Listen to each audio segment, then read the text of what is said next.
এই যে দেখুন, এই পুঁইশাক পাতাগুলোকে দিয়ে পেঁয়াজ, লঙ্কা, রসুন, এই ডাল চাল ভিজিয়ে রেখেছিলাম, এটা পেস্ট করব।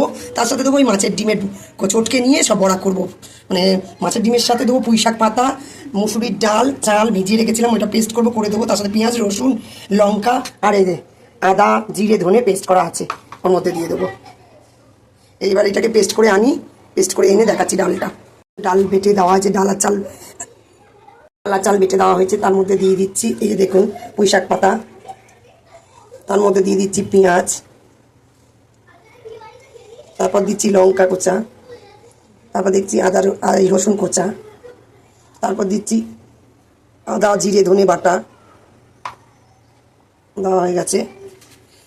এবার দিয়ে দেবো কাশ্মীরি লঙ্কার গুঁড়ো, তারপর দিয়ে দিচ্ছি লবণ স্বাদ মতন, তারপরে দিয়ে দিচ্ছি হলুদ, তারপরে মাছের ডিমটা দিচ্ছি, তারপরে দিয়ে দিলাম চিনি, স্বাদের জন্য দিয়ে দিলাম মিষ্টি একটু, ব্যাস। এইবার এটাকে মাখবো।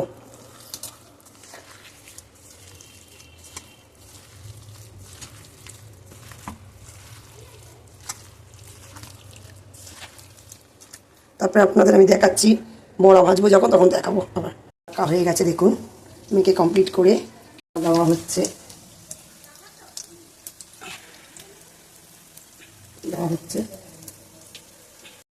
এবার এগুলোকে একটা একটা করে উল্টাবো।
এই যে বড়া ভাজা হয়ে গেছে, এই যে বড়া তুলে দিচ্ছি।